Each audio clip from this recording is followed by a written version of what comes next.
बिस्मिल्लाहिर्रहमानिर्रहीम। व्यूवर्स, आप देख रहे हैं न्यूज़ टू यू। उम्मीद है आप खैरियत से होंगे। इमरान खान का हमेशा से ये एक वतीरा रहा है कि इल्ज़ाम लगाओ और डट के इल्ज़ाम लगाओ, चाहे उसमें सदाकत हो या ना हो। और वो इल्ज़ामात से जो भरपूर तकारीर है वो इस तकारीर के आदी हैं, अपनी नाअहली को भूल जाते हैं। 4 पौने 4 सालों के दौरान जो कोताहियाँ, जो 2 नंबरियाँ, जो नाअहलियाँ की हैं, उसको वो पस्से पुश्त डाल देते हैं। बस इल्ज़ामात की बुछाड़ कर दो और फिर ये देखें कि इनके जो वो यूथिये हैं, जो पीटीआई के कारकुन हैं, वो उस पर न सिर्फ यकीन करते हैं, तालियां भी बजाते हैं और कहते हैं जी बस हमारा लीडर सच्चा है, चाहे वो झूठ बोल रहा है, वो उसको कहते हैं जी सच्चा है।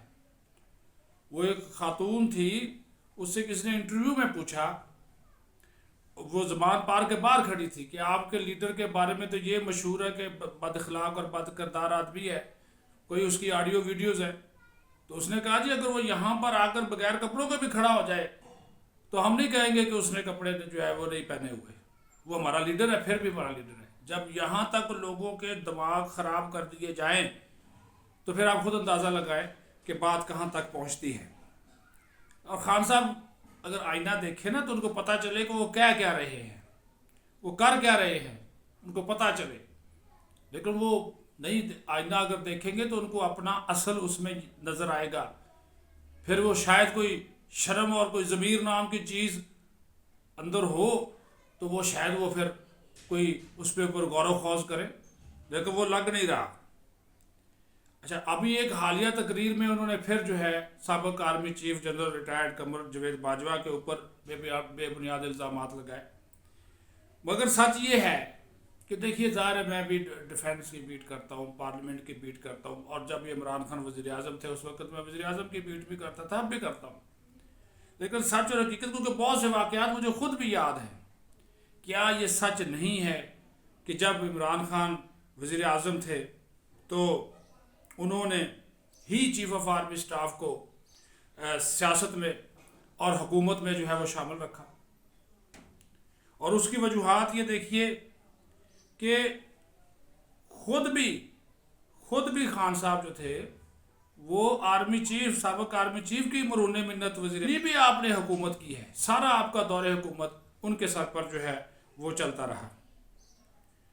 और ये वाहिद वज़ीर आज़म हैं इमरान खान कि जिन्होंने खुद अपने हाथों से एक हाइब्रिड हुकूमत जो है वो कायम की, तख्लीक की। बल्कि इनके दौरे इक़्तिदार में बाजवा साहब का जो किरदार था, सीधी सी बात है, वो आप डिप्टी वज़ीर आज़म कह लें या डिफेक्टो वज़ीर आज़म कह लें, ये सच है। क्योंकि ये हर मामले में उनको खुद घसीटते थे, खुद उनको कहते थे। और इनके MNAs, इनके MPAs, इनके सेनेटर्स वो इमरान खान की बात नहीं सुनते थे। ये हमने अपनी आंखों से देखा।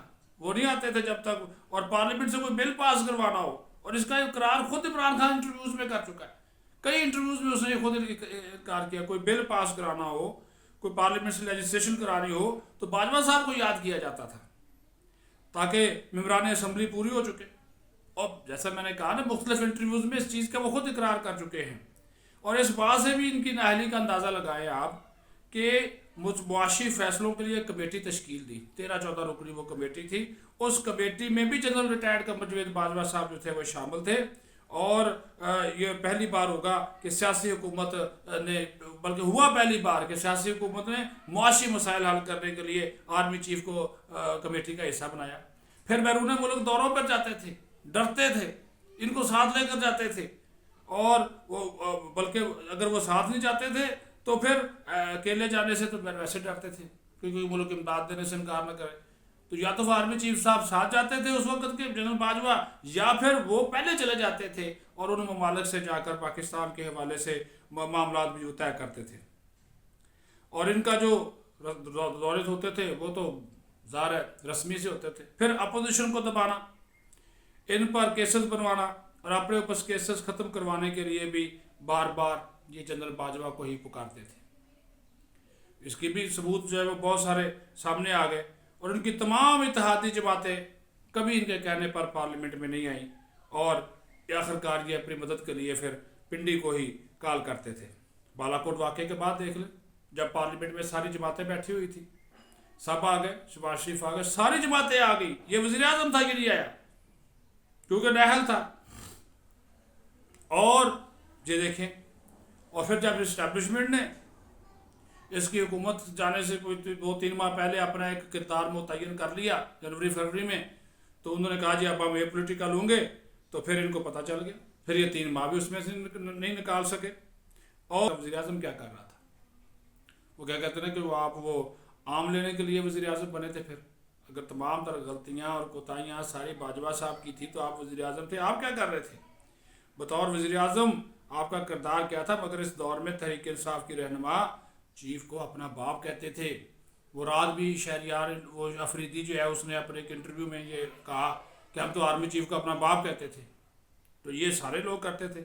اپنی تقاریر میں باجوہ صاحب کی وہ آپ دیکھ رہے ہیں ماضی کی، طرف وہ چلتا ہے نا ایک ٹی وی چینل پہ، وہ بار بار دکھاتے ہیں کہ وہ اپنی باجوہ صاحب کی تقریریں وہ تعریفیں کرتے تھے، تھکتے نہیں تھے، اور سیاسی پوائنٹ سکورنگ کے لیے اب منافقت کے لیے جو ہے وہ لگا رہے ہیں الزام باجوہ صاحب کے اوپر۔ یہ سلسلہ بند کریں، آپ اپنا جو کردار ہے وہ بتائیں کہ جھوٹ پر مبنی جو تقریریں ہیں، سیاسی تقریریں ہیں، فوجی قیادت ہیں، اور پھر آپ سب سے بڑا جو خوفناک کام کر رہے ہیں جس میں آپ کو ناکامی ہوگی عمران خان صاحب کہ فوج کی اعلیٰ قیادت اور ایک عام فوجی، ایک عام سپاہی کے درمیان جو آپ ایک نفرت کے بیج بو رہے ہیں، آپ نفرت کے بیج بونے کی جو کوشش کر رہے ہیں، اس سے آپ کو کچھ حاصل نہیں ہوگا۔ مہربانی کریں، اور جو آپ کا 4 سال کا اقتدار ہے، اس اقتدار کے اگر آپ کی کوئی کامیابیاں ہیں وہ عوام کو گنوائیں، وہ عوام کے سامنے لے کر آئیں۔ یہ جو جھوٹ کے آپ بولتے ہیں، جھوٹ تخلیق کرتے ہیں بلکہ، تو اس جھوٹ کا کوئی فائدہ نہیں ہے، آپ کو بتانا چاہیے۔ اور پھر یہ حقیقت ہے کہ جو جنرل باجوہ آپ کے سر کا تاج تھا، ڈیفیکٹو ڈپٹی وزیر اعظم تھا، آج وہ برا ہو گیا، اور آپ نے اپنے ہر موسن کے ساتھ ایسا کیا، چاہے وہ کوئی صحافی تھا، چاہے وہ کوئی سیاستدان تھا، چاہے وہ کوئی صنعت کار تھا، بزنس مین تھا، اس کی ہزاروں مثالیں ہیں۔ آپ نے ڈسا ہے، بنیادی طور پر آپ ایک محسن کش انسان ہیں، اور اب بھی آپ اپنی صرف سیاست کو چمکانے کے لیے جھوٹ پر جھوٹ بولے جا رہے ہیں۔ ان کے کارکنوں سے بھی یہ ہم کہتے ہیں کہ یہ سچ کو سمجھنا، سچ کا سامنا کرنا سیکھیں۔ جب تک یہ آپ نہیں کریں گے، اپنے گریبان میں نہیں جھانکیں گے، تو پھر آپ لیڈر کس چیز کے ہیں؟ عوام کی نبض پہ آپ کا ہاتھ ہوتا ہے تو پہلے اپنی نبض دیکھیں کہ آپ نے اس ملک کے ساتھ بطور وزیر اعظم کیا کیا۔ اپنا خیال رکھیں۔ پاکستان زندہ باد۔